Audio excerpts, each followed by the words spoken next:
Let's see.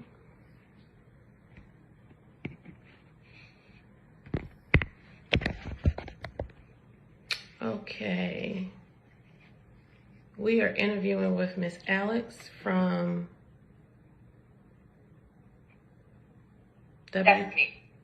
Destiny, like you said, Alex, from WTGS? Yes. Okay. Are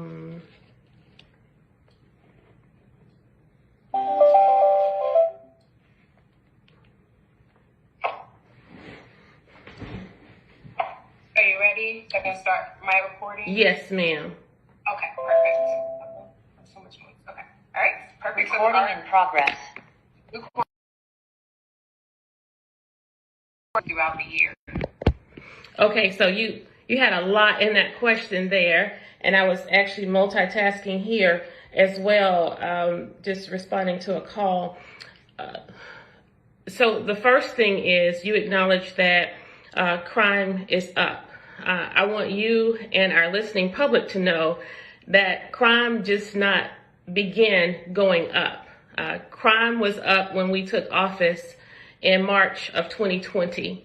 At that time, I made an appeal to our council as well as our city manager at that time, the first of four, Mr. Pat Monahan, along with the police chief, and asked the question, what was it in our arsenal that we could use? What is it in our coffers of the city of Savannah that we could use to provide for an immediate response to crime as we were increasing the numbers of homicide involving gun violence monthly? After that third month, we ended that year with more homicides than the year previous. To date, as I sit in office 2.5 years, we have also eclipsed those numbers of episodes of gun violence as well as officer-involved shootings.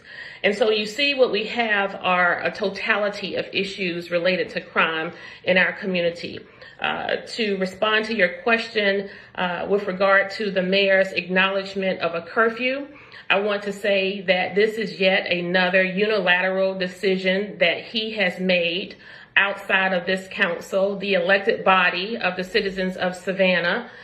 When you have an elected body, the expectation is for those representatives to communicate with their constituency regarding opportunities as well as issues, and then we put that in the form of legislation or communication so that we can give consideration of it all to ultimately be voted in as an ordinance. And so when you have the mayor making a unilateral decision or having discussion outside of the council about a curfew, and we not have had the opportunity to discuss that with our citizenry, it's another tyrannical form of government, which leads us to the out of control elements that we have here today in our city.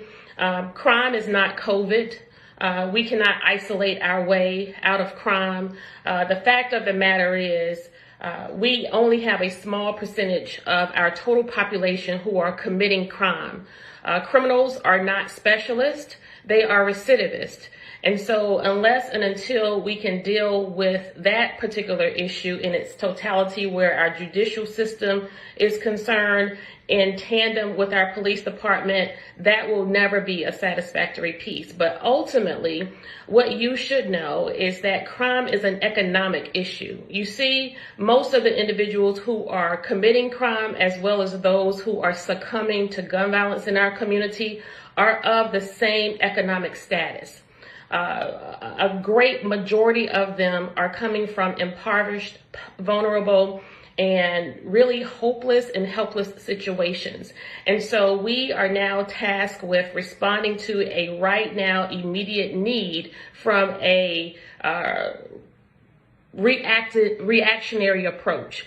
Unfortunately, we did not incorporate those proactive measures that this council could have if we had the political will early on in the game.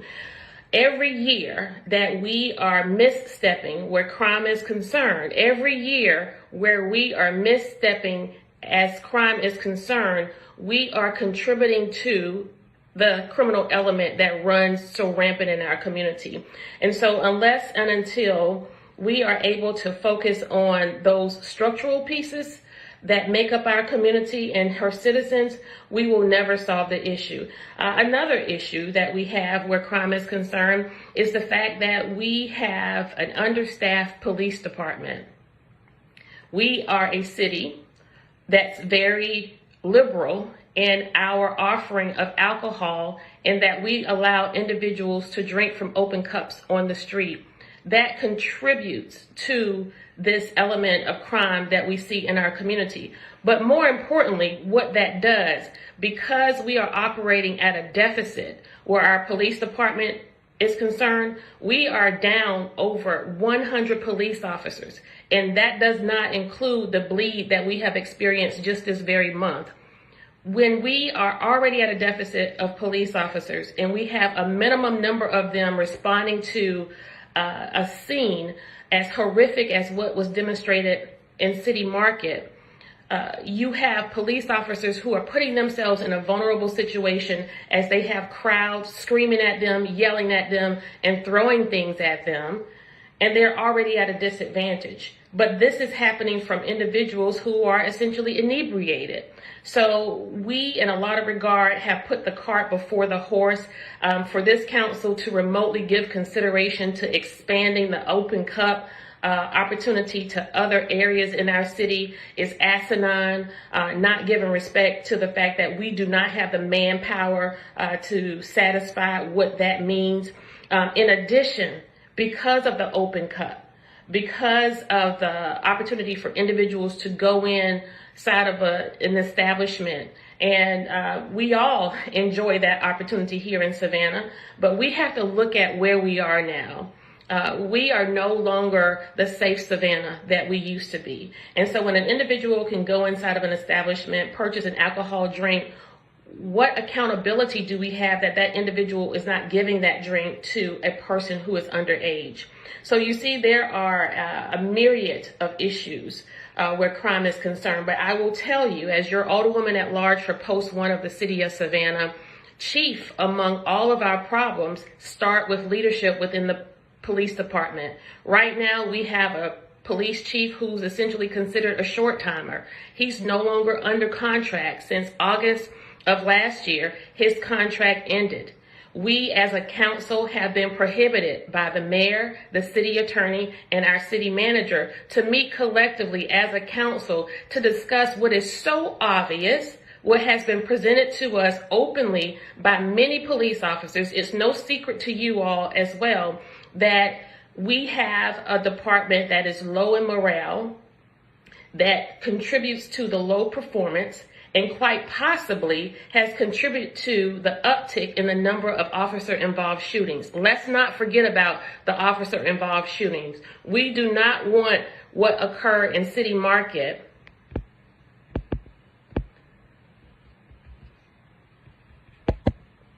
Can you still hear me? We do not want what occurred in City Market to trump the fact that we had an officer-involved shooting that occurred in Carver Village.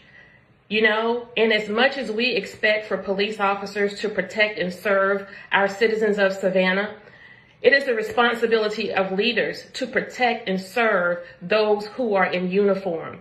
What do I mean by that? We have to make sure that they have a leader who is capable of making sure that we have a skilled, ready, dynamic, and diversified police force who can create harmony within community through community policing. And if we don't do that, we are putting those officers in harm's way by way of their own personal safety, by way of their careers, and ultimately sometimes their basic freedom. And so if we, again, as leaders, are cherry picking ideas and not coming up with legitimate legislative opportunities that's going to serve our greater community, we're going to get in this mix of scenarios where we decide to incorporate a curfew, knowing full well that that's just politically prudent for banter in the airways, right? Because Sheriff Wiltshire is not going to lock up a kid The jail is not going to hold individuals because of a curfew violation.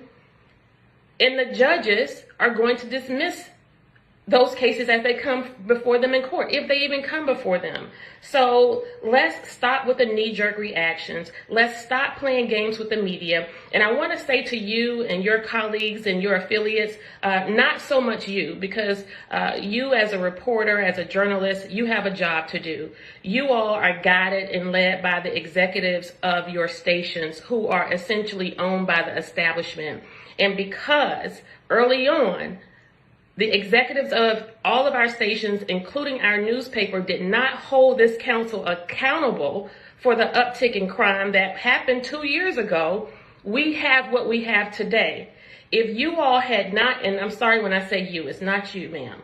If the executives of these TV stations, JCL, SAV, TGS, WTOC, and Savannah Morning News, if they were not so intent on insulating deficient leadership within our local government, quite possibly we would be further along. So I want to applaud you now for covering these pieces. I want to encourage you, however, to cover them in real time, because really and truly, the citizens of Savannah don't know exactly how much gun violence actually happened on the streets of Savannah, because it's not all covered. But when you are making mention of what's really happening in this city in a way in which you are holding us as governmental officials accountable when we're not acting like governmental servants, this is what plays out. So again, in March of 2020, I'm on record somewhere between March and April, acknowledging to the chief in a workshop, what is it that we can do to stop the rise of gun violence? Rallies are good. Marches are good in their own right. But rallies, marches, curfews alone are not going to stop crime. We first must respond to the obvious issue facing that police department, recognizing first that police alone cannot do this. We need the citizens of Savannah to join in with our law enforcement. But citizens of Savannah cannot join in with law enforcement if they're not given the opportunity to establish meaningful, trusting relationships with them.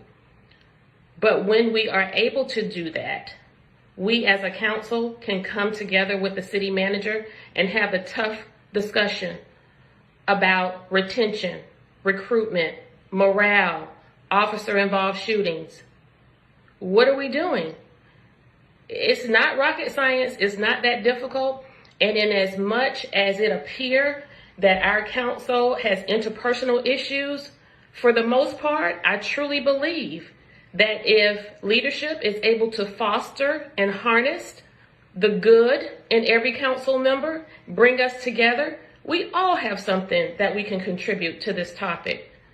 But if we are prohibited from doing so, and he continues to make these unilateral decisions, the issue of Savannah's crime rests solely on Van Johnson's shoulders. You touched on a lot of different things, so I want to make sure my questions are the ones that I want to make sure that I address.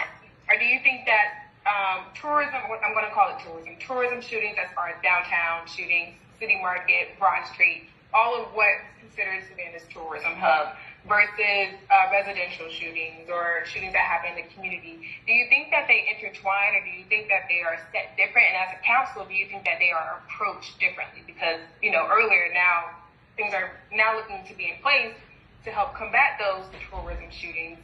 But do you think that plays a part in the community shootings? Listen, if we go about as citizens of Savannah thinking that because of what we consider to be situational violence, because individuals are a part of violent intentional injuries, that we ourselves are somehow free and void of those circumstances, we are grossly misled in that regard. Gun violence is not a situational issue. Gun violence is a public health issue. When you have young kids, 12, 13, and 14 years old, with high-powered rifles, riddling those bullets at cars and homes. None of those bullets have a destination with a particular name. They just fly like birds through our community.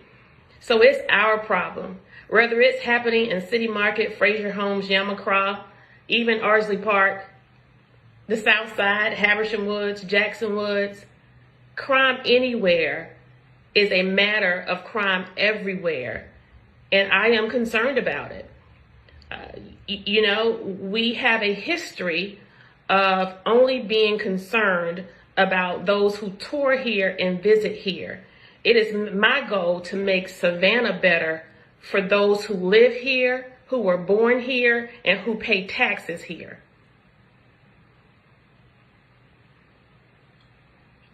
And then final question for me, and if you have any other additional comments. To kind of go back, you touched on some things that, as far as a curfew maybe not being the one solution, that it's police, it's X, Y, and Z that encompasses combating the issue. What would you just like to see be done as far as looking at ways to help gun violence? Listen. If you could pinpoint maybe 3 things.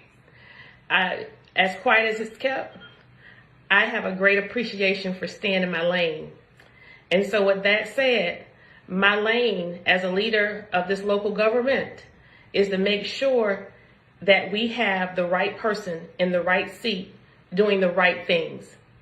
We pay a chief of police over 6 figures to answer and respond to everything you just asked me. Ultimately, the responsibility of how we respond to crime rests on the shoulder of that chief of police, who is credentialed, who is experienced, who is seasoned, and by way of his contractual agreement, is supposed to be able to perform and respond to the needs of our community. And so again, collectively, if we are not able to sit down and have dialogue and conversation, and we continue to insulate this chief of police, who is ultimately a short timer, how irresponsible is it of us as leaders to relegate our very health and safety to his career? This is this issue that we have with personnel in our police department is not about friendship, relationship, and kinship. This issue is about the health and safety and the harmony of Savannah's community. And we have to be about the business of not politicizing this issue. Media affiliates not sensationalizing this issue. If you all who live here, and most of the people who work within these arenas, you don't live in Savannah, so you're not touched by it. You live in the outskirts of Savannah, right? But for those of us who live here, we want better. And for those of you who are responsible for informing and educating the citizens of Savannah, we want you all to take greater responsibility in how you frame the narrative of what's really going on downtown under the Gold Dome. Stop focusing on the minutia and the messiness, and let's drill down in making and helping Savannah be the fine city that she can be. We want Savannah to be what she is. We generate the most money for Georgia, only second to Atlanta. We boast of being the tourism capital of this region. We have one of the wealthiest ports in the nation. With all of that wealth, with all of that resource, we are creeping up on 3 times the national average in poverty. Again, my friend, we don't have a crime problem. We have an economics problem. Unfortunately, at this juncture, we have also a crisis. So while we have to respond in real time, being reactionary to what's going on now, pulling every opportunity out, We also now must start speaking to those policy initiatives and those real structural changes to our communities so that we are pulling people up out of poverty, so that we are offering them more hopeful situations as opposed to them feeling helpless and succumbing to the streets of crime.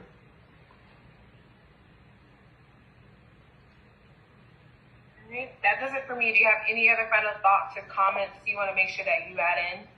I want to thank you for this opportunity, but as I stated before, it is not my desire to have an antagonistic relationship with the media. Nonetheless, I want to make an appeal and let the media know that across this country, in communities that enjoy some semblance of harmony with regard to the political structure, the citizens in the community, and how well and how successful they are, it all starts with transparency and truth and honesty and integrity in journalism.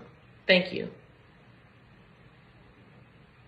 Thank you, and thank you again for taking the time out to talk. I appreciate it. Have a good day. Thank you, you too. Recording stopped. So listen, Savannah, thank you all for chiming in and sticking with me here through that interview. I'm always inclined to go live on Facebook whenever I do an interview because historically my words have a tendency of being changed or sensationalized somehow when it's presented on air. I'm not saying that this young person will do that. Nonetheless, I do realize that it's not their decision ultimately, but the decision of their executives that cause a whole lot of this. But what I want you to know, I want the citizens of Savannah to know that it is time for us to rise up and take our rightful place as owners of our community. And what does that mean? That means that we now have to be more serious about holding all factors of our communities accountable, starting with your elected servants. I'm not an elected official. That's what's wrong with us now. When you give us these lofty titles and hold us in high regard, we lose sense of self and humility. We are elected servants. You must hold us accountable. It doesn't matter if your granddaddy was my mama's principal or we grew up in the same neighborhood or your uncle played the piano at my daddy's church. It doesn't matter. When it comes to our health and safety and community, we ought to be about the business of accountability. And so when we look at that accountability beyond politics and elected servants in our community, we also now have to look at our media affiliates. It's very frustrating to get a call like this today asking me to make a comment on crime when I made comments on crime that I think and thought were just as relevant in March of 2020 than they are today. But it wasn't covered. It wasn't covered. You know, politically prudent for them to do so because the goal was to provide cover of an inept council as opposed to coverage of what the council people who were making outcry about these very issues was actually saying.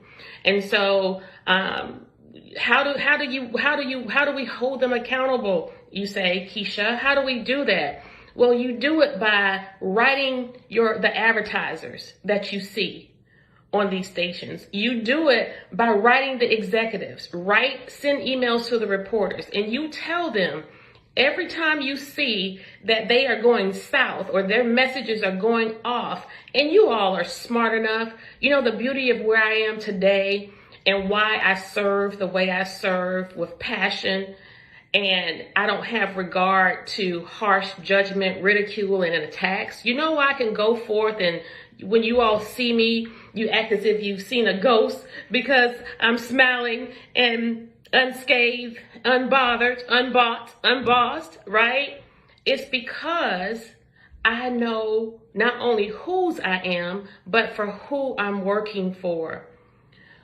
So again, nothing gives me greater joy as your older woman at large than to be able to empower you. That empowerment goes beyond our exchanges on social media. That empowerment starts with me telling you that you have the power. Simple. Your cell phone, your email, your text messages. Communicate with these individuals. When you see that they're constantly tearing down the Black community in the airwaves or being too harsh on women in the media or whatever demographic it is, right?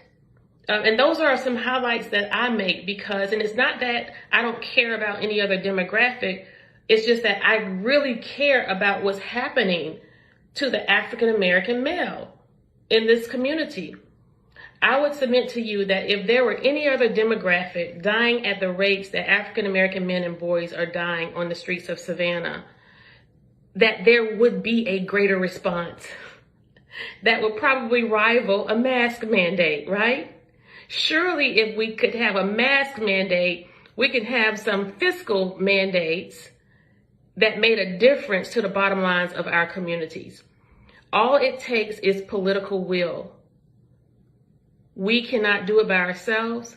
We need you. Tonight, there will be a meeting at 6:30 p.m. just after another meeting that's taking place at the Con Ed building. We want you all to come out at 714 Martin Luther King Jr. Drive at the corner of MLK and Gwinnett on the second floor. There will be a meeting of citizens who are concerned about these issues because we cannot solve them by ourselves and we should not be solving them in a vacuum. We want to hear from the public. What do you think will work? What do you think are the pressing issues? Is it the lack of recreational outlets? Is it that we don't have more community policing in our neighborhoods and opportunities for people to establish real relationships with our police officers? What does it look like to you? You may be knowledgeable of something that's going on in your community that we are totally not aware of, that we should know. Yes, I know that a lot of this starts with parental guidance. But again, it's also economics. Because if those parents who we are expecting to rear their children are working 2 and 3 jobs trying to afford this Savannah rent, how are they going to parent their children, right? So again, every year that we are not adequately, honestly, and sincerely and financially responding to this problem as a government, we cannot solely say that it's the fault of the parents. I think it lacks compassion for a mother, a father, a grandmother, a grandfather to have to bury a child and to hear an elected official say, "Do you know where your child was?" We can't do that until we know that as leaders in this community, this includes Chatham County as well. This includes your state senator and your state representatives as well. We have a lot of work to do. We had a lot of work to do. We just have to be given the opportunity to do the work. It's a pleasure to chime in with you all tonight. Again, if you are able to visit and join in with some community voices at 714 Martin Luther King Jr. Drive around 6:30 this evening, we'd love to hear from you. Thank you so much. If any of you want to reach out to me, please feel free to do so via my cell phone or my city email. The number is 912-346-4235. That's my city cell, 912-346-4235. And the city email address is kgcarter@savannahga.gov. And if I said any of that too fast, you can get that information off of our City of Savannah website, but I will also be sure to put it in the message thread of this live. Thank you so much. Listen, as always, I love you, Savannah.